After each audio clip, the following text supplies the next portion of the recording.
Mitten im südchinesischen Meer kämpfen 18 Menschen ums Überleben. 2 Teams, 2 Strände. Am Ende gibt es nur einen Survivor. Letzte Woche verlor Team Tarsik die Immunitätschallenge und musste ein Mitglied herauswählen. Für Kima, die nach Hause wollte, die große Chance. Ich hoffe, dass die anderen sich dran halten und mich auch rauswählen. Doch Volker hielt sich nicht an die Vereinbarung.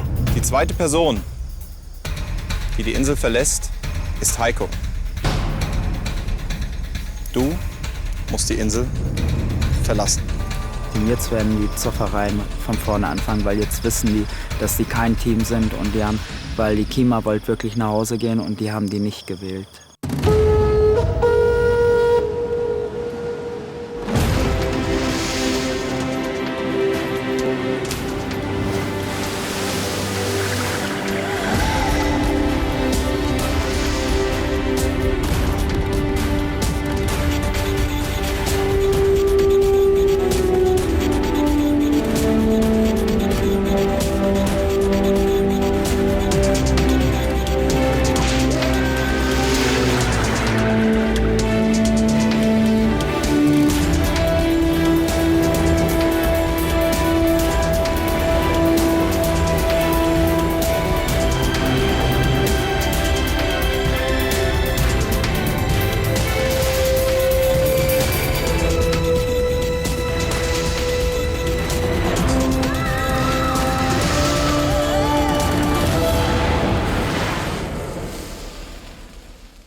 Kimas Wunsch wurde nicht erfüllt. Volker schickte Störenfried Heiko nach Hause. Ich hätte nie damit gerechnet, dass dieses Voting so ausgeht, weil alle das Wort gegeben haben. Es ist wie ein Schlag ins Gesicht. Ihr habt ja alle versprochen, dass ihr sie rauswählt. Wenn wir das Spiel verlieren, habt ihr gesagt, wir geben dir dein Wort, dann kannst du gehen. Und den ganzen Tag habt ihr sie im Glauben gelassen, dass sie gehen wird. Also das Zünglein an der Waage in der ganzen Geschichte war ich. Und ich habe meine Entscheidung nach der Challenge getroffen, ohne irgendwelche Absprachen vorher gehabt zu haben. Und ich denke, eure Reaktion ist vollkommen normal, die ist auch berechtigt. Du hast uns heute im Gespräch noch glauben lassen, dass du für Kima wählen wirst. Ich denke, eure Wut ist berechtigt, der Ärger ist berechtigt, die Frustration ist berechtigt. Und ich denke, lasst das alles raus, von mir aus. Prügelt auf mich ein und wenn das rum ist, erkläre ich euch, warum ich das so gemacht habe. Ja, warum? Doch jetzt. Nein, jetzt nicht. Wieso denn nicht? Weil ihr jetzt nicht zugänglich seid dafür. So ein Blödsinn, jetzt, weil du dir jetzt noch was ausdenken musst. Bullshit. Und das weißt du. Also von dir bin ich echt am allermeisten enttäuscht. Volker erzählt, dass er sich so viel Sorgen um Kima macht und auch und ihr geht's ja so schlecht und so weiter. Schleimt sich bei uns allen ein und jetzt sowas. Also in einem Team kann man sich auf den anderen verlassen. Und das ist ja wohl hier offensichtlich nicht der Fall. Die Konsequenz für mich ist, dass ich jetzt erst recht bleiben möchte, weil ich mich, auf gut Deutsch gesagt, verarscht fühle. Im Team Tarsik sind die Fronten verhärtet.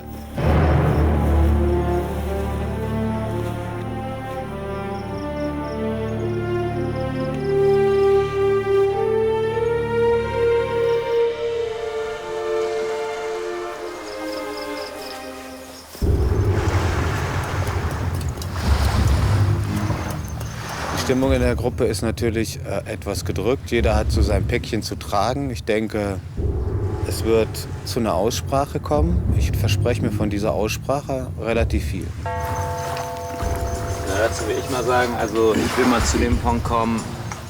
Erstmal haben wir, du, ich, du und Heiko gestern ein schönes Vierergespräch gehabt über die Konstellation in der Gruppe, wie denn die Abwahl funktionieren könnte, dass wir die gute Kima rauswählen.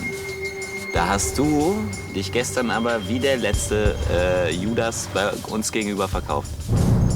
Das war keine Entscheidung gegen Heiko, sondern das war für mich eine Entscheidung für die Gruppe. Du fängst schon wieder genauso an, was dich wirklich charakterisiert. Du bist einfach in der Beziehung, wenn es um sowas geht, bist du wirklich clever. Da bist du taktisch clever und auch richtig hinterfotzig. Im Moment dominiert auf jeden Fall die Wut einfach darauf, dass ich das nicht so durchgehen lassen werde.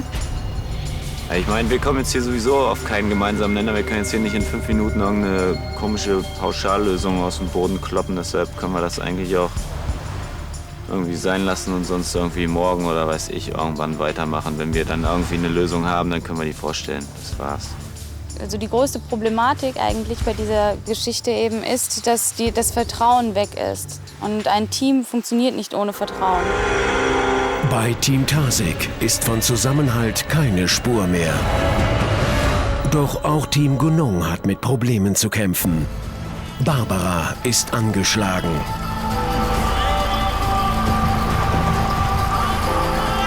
Ja, heute haben wir ein kleines Problem gehabt. Die Barbara hat sich verletzt. Wir wissen noch nicht, was es ist. Vielleicht gestaucht. Es kann echt blöde Konsequenzen haben für unser Team. Sag ruhig zu viel. Sag mal. Du bist ganz dick geworden. Das tut doch alles weh. Das sieht schlimm aus. Scheiße. Richtig dick geworden. Ja. Bist du auf dem Gelenk rüber? Ja, ich bin umgeknickt. Oh Mann. Starke Schmerzen? Ziemlich. Ziemlich, das tut ziemlich weh. Nicht mehr drum. Das ist gut, das ist gut. Ja, danke. Ich hab keinen Bock auf so einen Scheiß. Ich weiß nicht, ob ich morgen laufen kann. Es ist unheimlich wichtig, dass ich laufen kann. Ich kann das aber jetzt nicht. Das macht mich total fertig.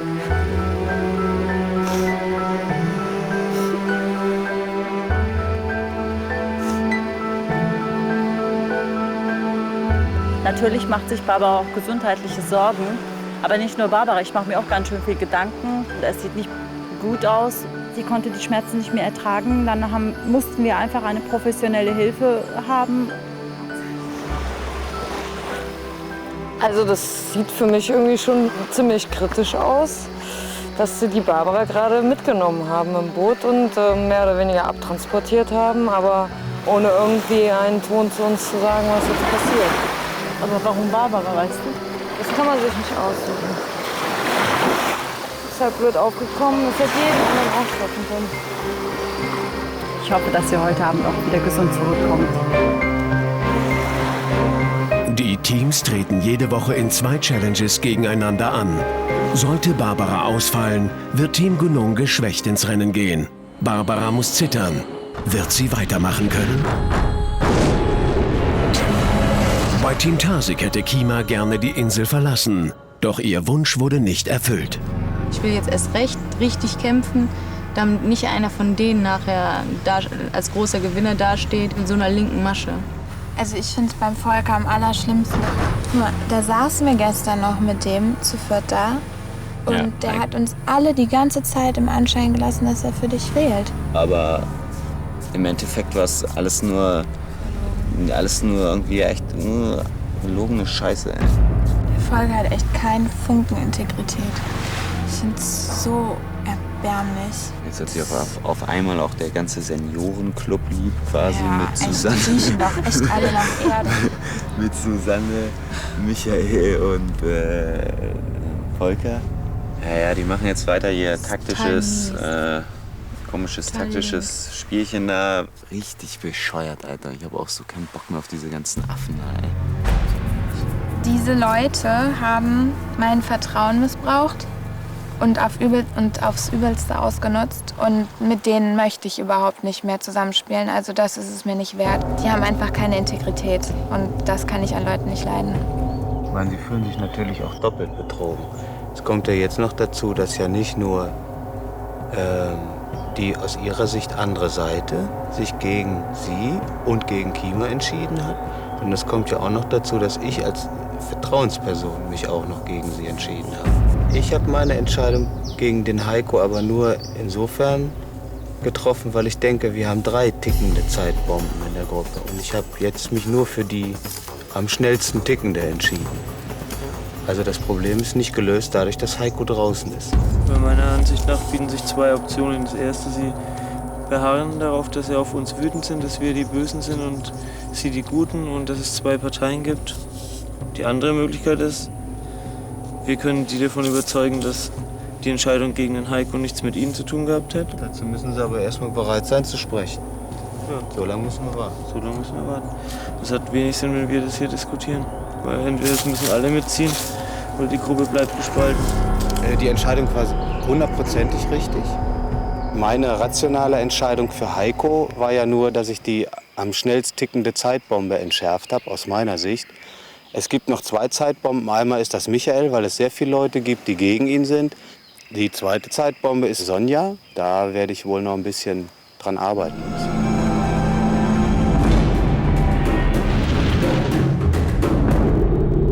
Team Gunung sorgt sich um Barbara. Wird sie zurückkehren? Was machen wir mit Barbara? Gute Frage. Wenn die jetzt, wann sie kommt oder weiß keiner? Ich würde es mir wünschen, dass sie zurückkommt und dass das Bein sich, aber ich kann mir auch nicht vorstellen, dass sie sich in 2, 3 Tagen sich da ändern wird. Und Arno ist selber auch Arzt, hat ja auch noch mal ein bisschen drüber geguckt. Und wie siehst du die Sache, Arno, mit dem Bein? Ich sehe die Sache also mit dem Bein, dass sie eher in den nächsten Tagen nicht fähig ist, wie auch immer, mitzumachen. Also mit aller Vorsicht. Ich wünsche es ihr von Herzen, dass sie könnte, aber ich sehe es als unwahrscheinlich, sehr unwahrscheinlich an. Barbara ist ja auch super, super traurig, ich aber auch selber. Ich hoffe, dass sie heute auch wieder gesund zurückkommt. Tatsächlich kehrt die 47-Jährige zurück. Wird Barbara auf der Insel bleiben können? Oder ist sie so schwer verletzt, dass sie kapitulieren muss?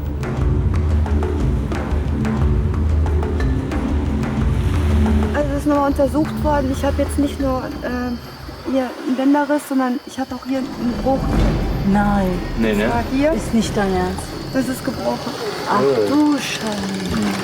Wir wissen, dass du sehr stark bist, Barbara, aber mit dieser Schmerzen hätte es keiner hier ausgehalten. Ich bewundere, dass du dich so tapfer geschlagen hast. Ach, das geht schon. Weil ich habe schon gedacht, warum ich nicht auftreten kann. Das sah auch so richtig böse aus, so richtig blau und... Ja, da war alles drin, ne? Wie ich sagte. Das ist jetzt fast die schlimmste Variante, die ich auch beschrieben hatte, dass ein kleiner Bruch irgendwo ist. Ne? Ja, Und, ja, genau hier so drin, dass das so hält. Wenn erklärt, da ist der Bruch drin. Ja. Und das muss ordentlich heilen, weil sonst können die zusammenwachsen falsch. Und jetzt? Game over. Nein. Muss jetzt raus, oder? Die nehme ich jetzt mit. Nein. Ja, wie gesagt, ich bin super, super traurig eben halt und ich kann nichts machen. Wenn ich nur was machen könnte, würde ich ja machen, zaubern oder so, geht aber nicht. Das ist vorbei. Also gehe ich weg. Ja, wir haben einen starken Jungs. Wir haben dich lieb, Barbara. Alle denken. Es ist schwer, ich kann es nicht erklären. Mich haut das total um. Ich brauche da ein paar Tage für, um das zu verdauen. Damit schrumpft das Team von 8 auf 7 Mitglieder. Jetzt muss Gunung ohne Barbara in die Challenges gehen. Komm gut nach Hause!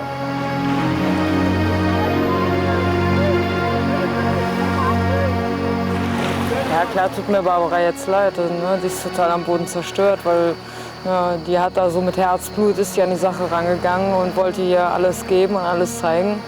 Und wird dann irgendwo so durch so ein Voll-K.O. außer Gefecht gesetzt und kann nicht weitermachen. Obwohl es sehr, sehr hart ist, aber es ist schön, so seine Grenzen kennenzulernen, mit allem Für und Wider. Und ich bereue es nicht. Im südchinesischen Meer endet für die beiden Teams der 8. Tag. Am Ende kann es nur einen Survivor geben. Er gewinnt 250.000 €. Zunächst aber kämpft jede Gruppe gemeinsam. So jedenfalls sollte es sein. Team Tasik allerdings hat sich vollkommen zerstritten. Und gerade jetzt kündigt sich die nächste Challenge an. Also die Nachricht von der nächsten Challenge kam für uns in dem denkbar ungünstigsten Moment, weil wir kurz davor waren, eine Aussprache zu halten. Jeder hat sich seine Gedanken gemacht und wir wären jetzt bereit gewesen für ein größeres Gruppengespräch. Und jetzt ist die nächste Challenge und für uns ist das eigentlich ein miserabler Zeitpunkt. Prost, Leute! Bei eurer 4. Challenge, unter die Baumeister ihr geht. Nehmt mit von eurer Insel, was an Seil und Tau ihr baut und findet. Doch hier an Ort und Stelle ein Paddel ihr macht. Damit geht's dann ab zur Challenge, wo richtig wird gebaut. Zusätzlich zum ersten Preis gibt's noch mehr Petri Heil. Gibt's noch mehr was? Petri Heil. Fisch.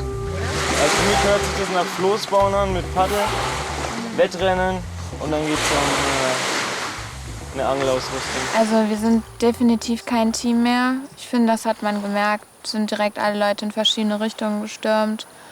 Und keiner wusste so genau, wer jetzt was macht. Hendrik, Kima und ich haben uns dran gesetzt, um Tau zu entwirren. Und also um ehrlich zu sein, habe ich halt auch überhaupt keine Lust. Ich dachte wirklich, wir haben jetzt heute mal einen freien Tag. Ich finde es besser, dass wir jetzt abgelenkt werden. Ich nicht. Vor allen Dingen, wenn es im Wasser ist. Es wäre, glaube ich, keiner besser gewesen als Heiko.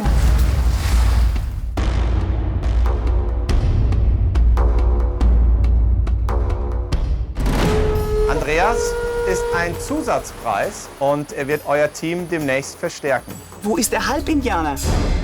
Ey, Sitzt willst nicht du mich den ganzen aufregen? Tag rum. Du Nein. willst mich provozieren.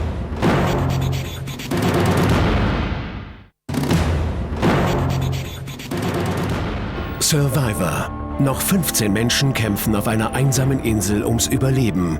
Auf die beiden gegnerischen Teams wartet jetzt die Preis-Challenge. Wird Gunung das zerstrittene Team Tarsig einmal mehr besiegen?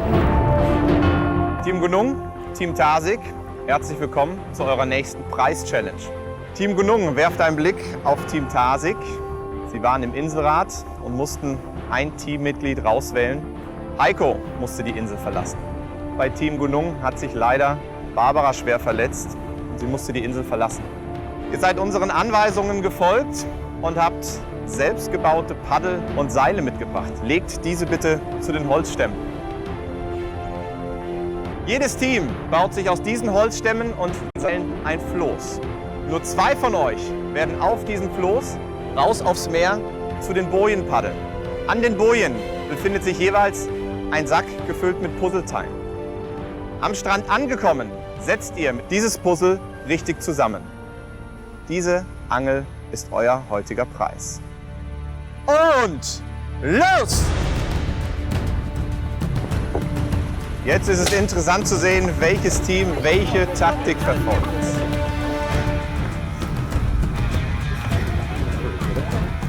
Bei Team Tarsig sieht es nach einem klassischen Floß aus.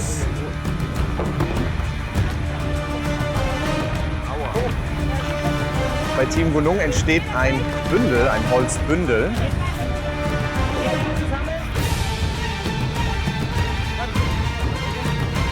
Und das Floß von Team Tarsig auf dem Weg ins Wasser. Bei Team Tarsig sind Hendrik und Philipp.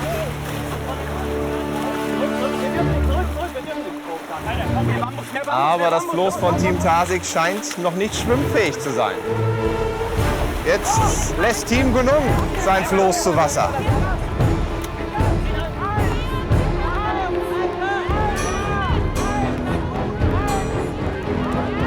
Und Team Gunung hat die Boje erreicht. Team Tarsig hat noch einige Meter vor sich.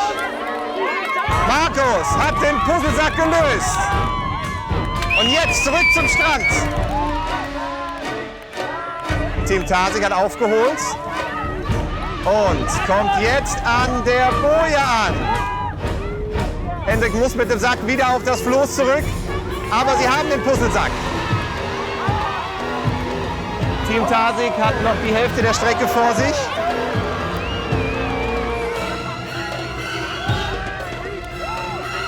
Team Gunung, jetzt zurück, das komplette Team am Strand. Jetzt geht es darum, das Puzzle zu lösen, richtig zusammenzusetzen.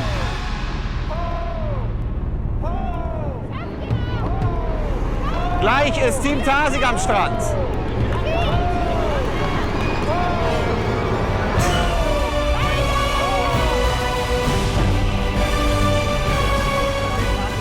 Und jetzt Team Tarsig auch am Strand.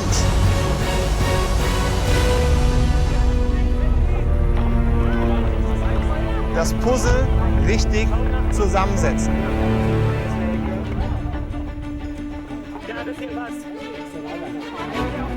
Mit großem Vorsprung haben sie das Puzzle begonnen hier, Team Gunung.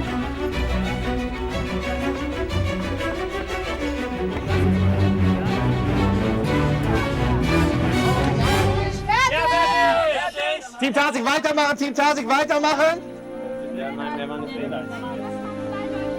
Es geht um das Lösungswort. Was lest ihr hier? Andreas. Richtig. Ja.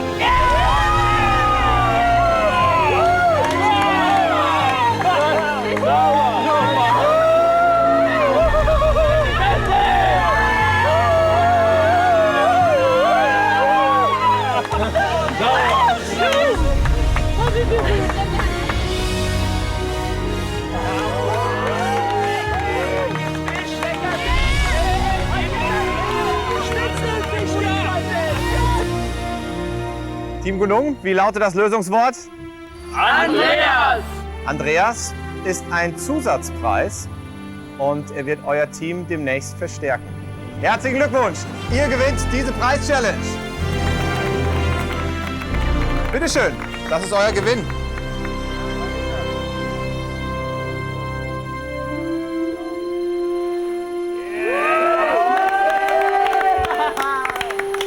Ihr könnt zurück an eure Strände. Wir sehen uns bei der nächsten Challenge.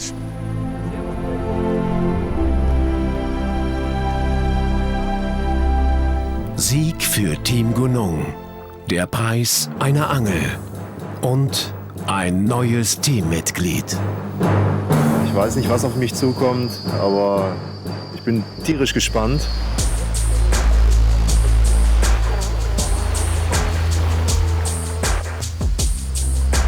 Vom Team her wünsche ich mir eigentlich, dass die ganze Sache sehr homogen ist. Hi. Andreas, hi. Hi. Ich reiche dir meinen Ellbogen, Stolli. Hi, grüß dich.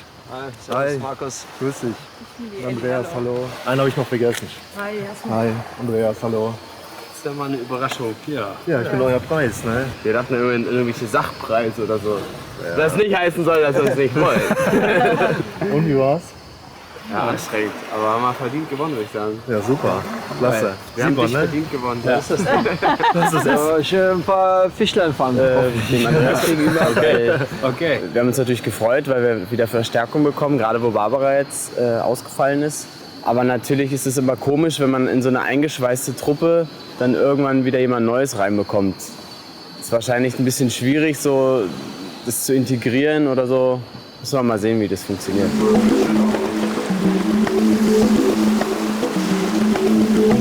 Naja, was haben wir von unserem, mit dem Preis? Mai, kann ich jetzt schlecht sagen. Man muss jetzt mal schauen, wie er so sportlich ist. Also unterm Strich bleibt festzuhalten, dass wir auf jeden Fall wieder ein Maul mehr zu stopfen haben. Ja, das ist klar. Aber dass wir hoffentlich die Challenge jemanden gewonnen haben, der durch körperliche Kraft und auch durch seine Sportlichkeit besticht. Glaube ich auch. Könnte uns weiterhelfen. Ja gut, muss halt jetzt einmal ein bisschen abwarten. Ja. Man will auch nicht zu viel vorweggreifen. Nee. Ne? Er scheint so einen super lockeren Eindruck zu machen. Mhm. Ja, wird sich zeigen. Ja. Schauen wir mal. Weiß ja nicht, vielleicht hat er auch noch irgendwelche Qualitäten, vielleicht kann er irgendwas Besonderes. Ja. Weiß ja nicht. Und ob. Andreas ist Profiangler. Für die Kandidaten, die sich bereits 9 Tage mit Hunger quälen, ein echter Gewinn. Da haben wir echt einen Angler mit Angel gewonnen. Sehr praktisch. Den lassen wir dann den ganzen Tag stehen und dann kann er angeln. Mein persönlicher erster Eindruck von Andreas ist netter. Ja. Und er kann offensichtlich fischen. Das ist schon mal sehr wertvoll.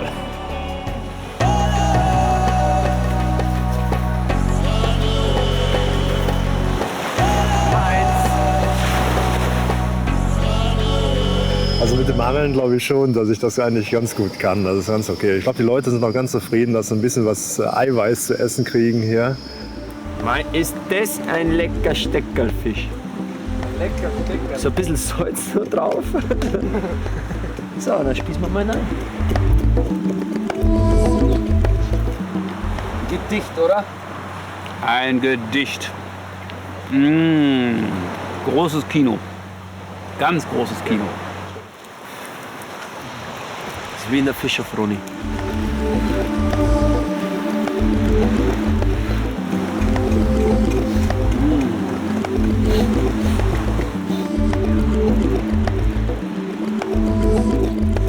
Boah. Das ist geil.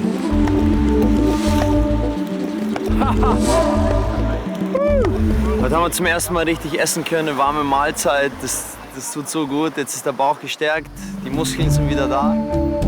Satt und gestärkt blickt Team Gunung in den Abend. Schon am nächsten Tag wartet die Immunitätschallenge auf die Inselbewohner. Die Sieger müssen nicht zum Inselrat.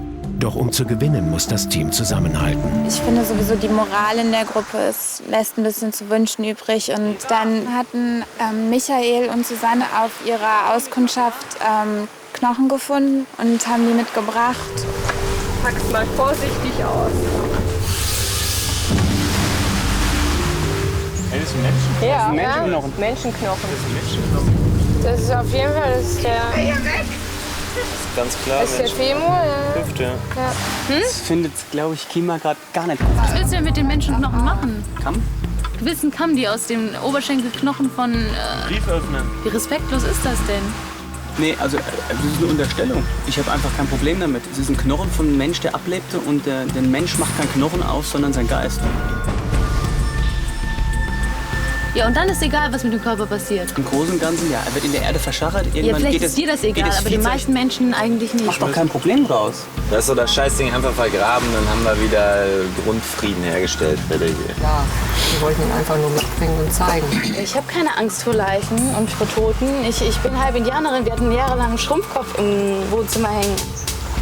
Michael hat Sprüche gebracht von wegen, man kann aus diesen Knochen Kämme machen. Kima und ich fanden es ziemlich respektlos und deswegen sind wir in den Wald gegangen und haben die vergraben. Ich wollte die nur davon überzeugen, dass sie das jetzt nicht in die Hütte hängen oder sich eine Kette draus machen oder damit anfangen rumzuspielen, nur um zu demonstrieren, dass sie keinen Ekel davor haben. Das ist total respektlos. Vor allem würde ich jetzt auch mal gerne hören, was die jetzt zu sagen haben. Du musst sie dann aber auch wieder provozieren, oder? Ne, die haben aber ein Talent, sich Probleme zu machen, die so überflüssig sind. Das ist unglaublich. Langsam geht mir das Gesteier auf den Keks, diese Scheiße, die immer bringt. Dieses ewige Nichtstun, Rumlümmeln und nur am Rummaulen und Pinskack-Scheißdreck. Hat die schon einmal was Produktives getan? Ich stehe zu mir, zu dem, was ich gesagt habe. Und da gibt es eigentlich keine Diskussion drüber. Ja, ich wollte nur wissen, wie du jetzt dazu stehst, ob dir das leid. Nö. Wir sind ein Team und dann kannst du auch normal mit mir sprechen. Dann darfst du nicht so abfällig mit mir reden. Ja, hab ich aber. Und ich habe keinen Respekt vor dir. Wieso das denn nicht? Ich habe, weil du ihn nicht verdient hast. Während dieser vergangenen 11 Tage hast du diesen Respekt nicht verdient. Sag mal, tickst du noch sauber? Nee. Ich habe auch keinen Respekt vor dir, aber Ja, trotzdem versuche ich. Aber dennoch versuche ich mit dir vernünftig umzugehen. Was willst du von mir hören? Und eins, ja, dass du so lasse ich nicht mit mir umgehen. Ja, was willst du denn jetzt tun? Magst du mich hauen? Was soll denn diese Kindergartenscheiße Nein, das ist keine jetzt? Kindergartengeschichte. Ich will wissen, welche Konsequenzen ich zu tragen habe. Welche Konsequenzen du zu tragen hast? Das ganze Team leidet darunter, wenn wir uns jetzt die ganze Zeit anzicken. Meiner Meinung nach habt ihr verhältnismäßig wenig gebracht. Das ist mein Argument und das verdient keinen Respekt. So. So lass dich nicht mit mir umgehen! Mir ist scheißegal, ob du keinen Respekt vor mir hast oder nicht!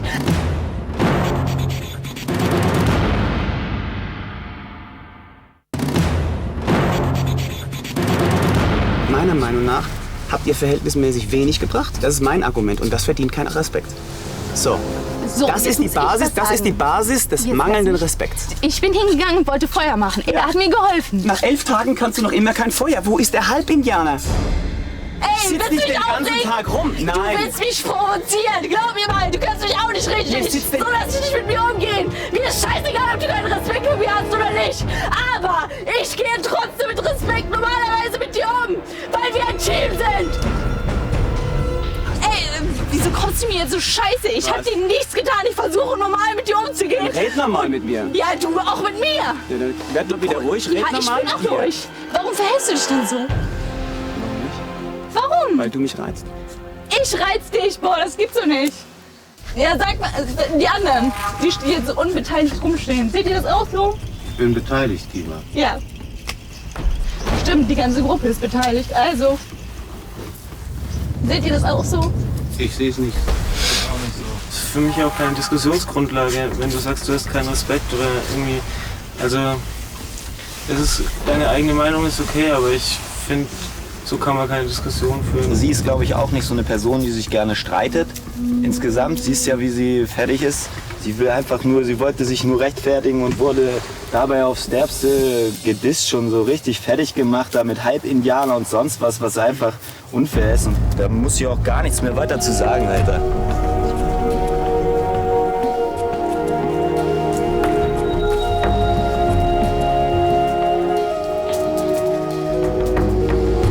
Mir ist es sehr unangenehm, dass ich mich habe so vorführen lassen, dass ich mich habe so provozieren lassen. Hatte aber nicht damit gerechnet, eben, dass es mich so trifft. Vielleicht gibt ihm das ja was, andere Menschen niederzumachen. Vielleicht fühlt er sich dadurch wertiger als andere Menschen, wenn er sieht, dass er Leute treffen kann. Wenn sie ständig als Halb-Indianer argumentiert, dann muss er auch damit rechnen, dass man mal so ein Argument zurückbringt. Und ein Indianer, der kann ein bisschen was, ja, und die kann gar nichts. Du hast echt richtig persönlich angegriffen. Inwiefern persönlich angegriffen? Ich habe gesagt, sie kann nichts. Ich habe gesagt, dass sie nichts kann und dass sie zu wenig leistet. So, das hast du nicht auf eine sachliche Art gemacht, sondern eine richtig verletzende Art. Das hätte jeden völlig auf die Palme getrieben. Es ist mir lieber, wenn andere leiden, als ich. Wenn wir anfangen, uns gegenseitig wirklich so persönlich anzugreifen und auf diese Weise Konflikte auszutragen, dann ist es untragbar. Meine Befürchtung ist, dass wir die Spaltung, die momentan im Team ist, nicht in der Challenge überspielen können. Und dass wir wieder mit 50% Kraft vielleicht an die Sache rangehen und dass es deswegen wieder nicht reichen wird und wir das Spiel eventuell verlieren können. Die Immunitätschallenge. Wer hier verliert, muss in den Inselrat und dort ein Teammitglied herauswählen. Team Gunung, Team Tarsig, herzlich willkommen zur Immunitätschallenge. Team Gunung, bitte, gebt mir das Immunitätssymbol. Danke. Bei dieser Challenge geht es ganz besonders um Kraft. Damit jedes Team dieselbe Chance hat, werden gleich pro Team 3 Männer und 2 Frauen an den Start gehen. Beide Teams stellen sich nebeneinander auf der gleichen Seite des Balken auf. Auf mein Kommando werdet ihr mit voller Kraft gegen diesen Balken drücken, bis ihr eine Dreivierteldrehung zurückgelegt habt und dort diesen Gong erreicht. Das Team, welches als erstes den Gong auslöst, hat diese Challenge gewonnen. Begebt euch bitte auf eure Startposition.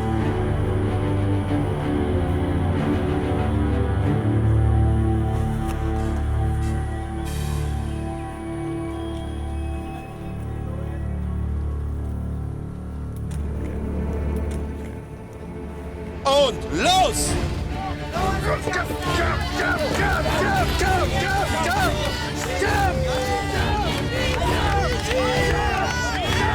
Team Tarsig kann den Lauf nicht aufhalten.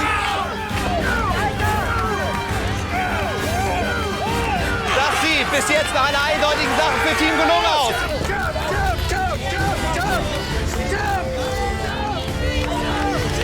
Und Team Gunung ganz klar in der Vorwärtsbewegung.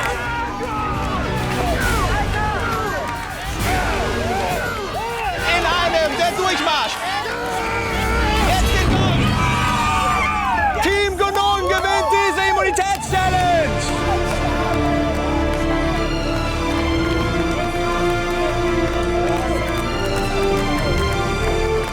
Super geil. Also super durchgestartet hier. Das passte alles. Absolut erste Sahne.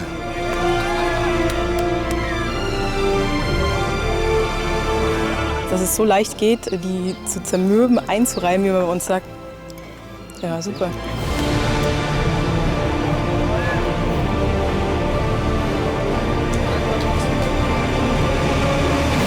Team Gunung, das war eine imponierende, kraftvolle Vorstellung. Ihr gewinnt erneut das Immunitätssymbol. Bitte schön.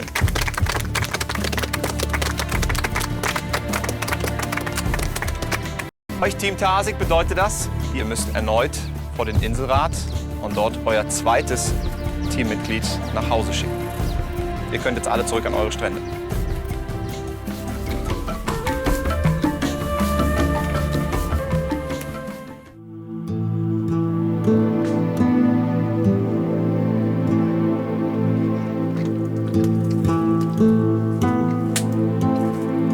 Traurig ist natürlich, dass wir jetzt wieder in Inselrat müssen, weil ich denke, das ist eine eine ganz blöde Situation und die mag ich überhaupt nicht und das wollte ich eigentlich vermeiden.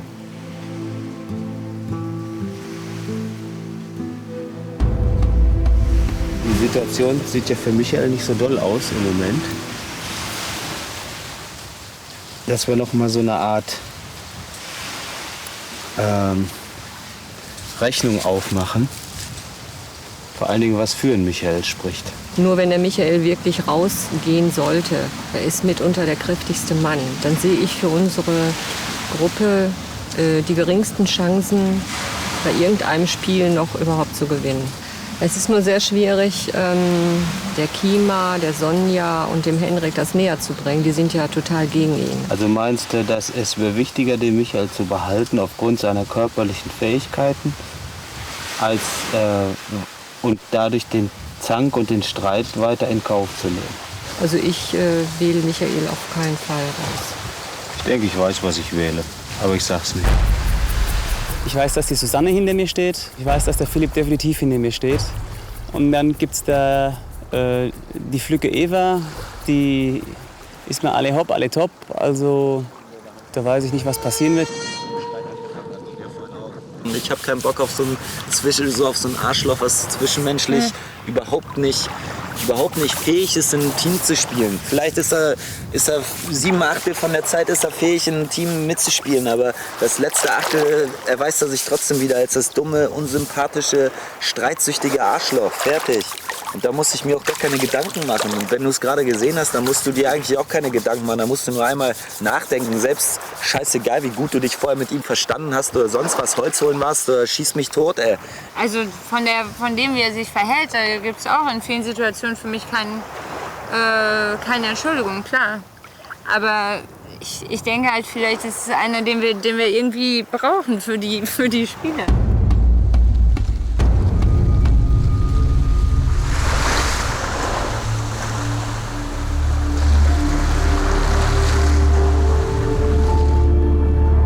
Wie bereits in der letzten Woche muss Tasik in den Inselrat und dort ein Teammitglied herauswählen.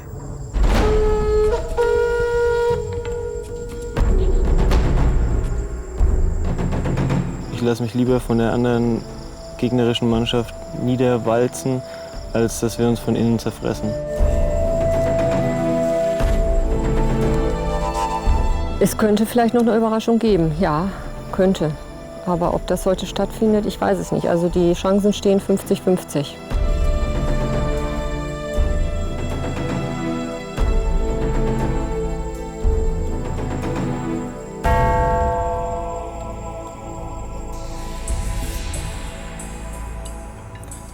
Team Tasik, ich begrüße euch zu eurem zweiten Inselrat.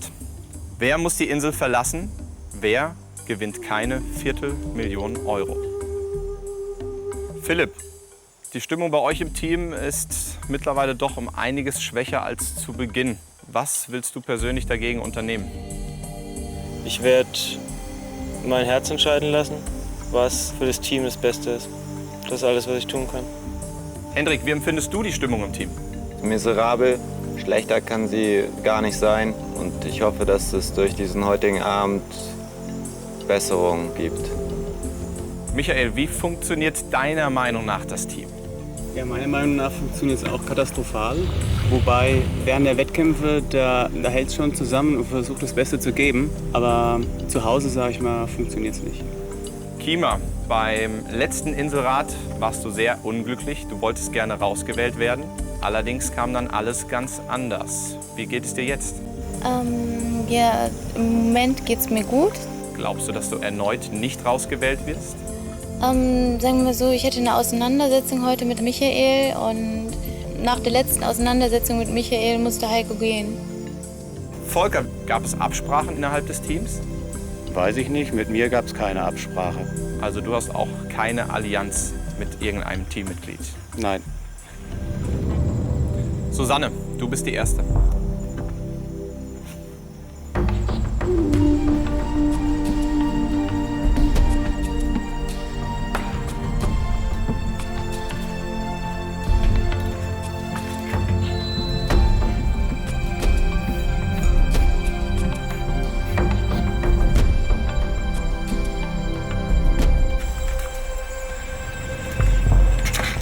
Eva. Kima. Michael.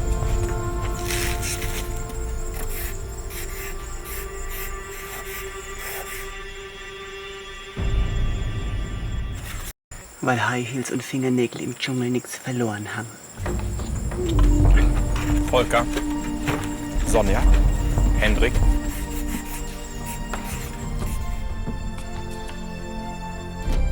Wir können wieder ein erfolgreiches Team werden, aber nur ohne ihn.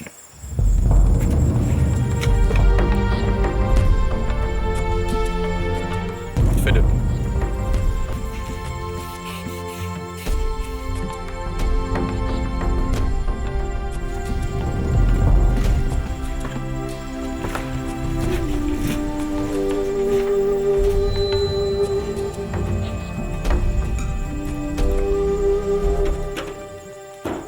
Ihr habt gewählt, hier ist eure Entscheidung.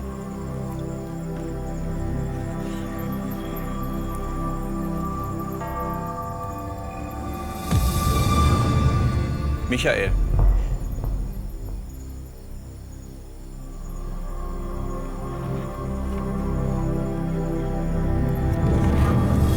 Kima.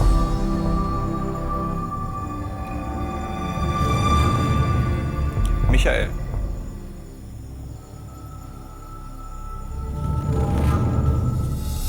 Kima. 2 Stimmen Michael, 2 Stimmen Kima. Gleichstand.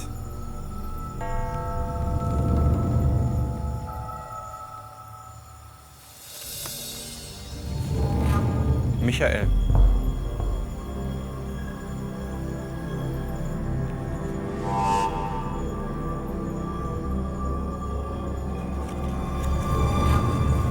Michael. 4 Stimmen Michael, 2 Stimmen Kima. Sollte auf diesem Zettel hier Michael stehen. Michael, dann musst du die Insel verlassen.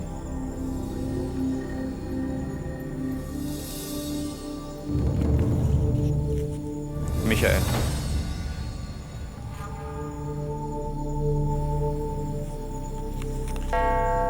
Michael, kommst du bitte mit deiner Fackel zu mir?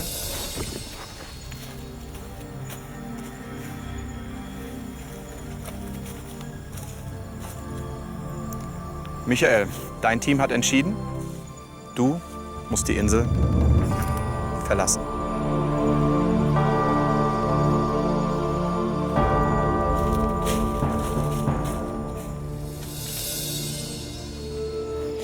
Ich gebe nicht leicht auf, aber es ist so, dass es ist mir einfach zu blöd, mit irgendwelchen dusseligen Geistern mich aufzureiben, wo ich überhaupt keinen Bock zu habe. Leistungsunfähige Leute, die überhaupt nicht bereit sind, irgendwas zu tun. Und da muss ich sagen, ist mir auch der Gewinn das nicht wert. Tut mir leid. Ob diese Entscheidung dem Team dienen wird, werden wir vielleicht bei der nächsten Challenge sehen. Eins steht fest, ihr seid jetzt nur noch zu 7. Könnt jetzt eure Fackel nehmen und zurück an euren Strand gehen. Wir sehen uns bei der nächsten Challenge.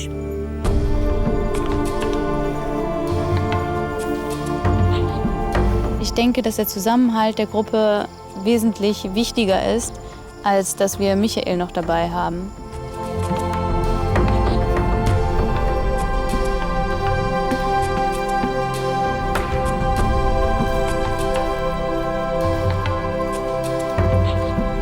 Mir geht's sehr gut jetzt. Das war eine Entscheidung, die ich für mich eigentlich schon quasi direkt am ersten Tag getroffen habe.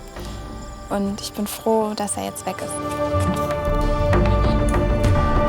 Nächste Woche bei Survivor. Der könnte natürlich ein gefährlicher Konkurrent sein. Ich würde einfach sagen, dass wir den so lange behalten, bis wir ihn nicht mehr brauchen können. Ja, also ich schaue relativ düster in die Zukunft. Stellt euch auf magere Zeit ein. Man kann auch von dir erwarten, dass man auch einfach mal den Mund aufmacht. Es ist sehr schwierig, gegen deine Art anzukommen.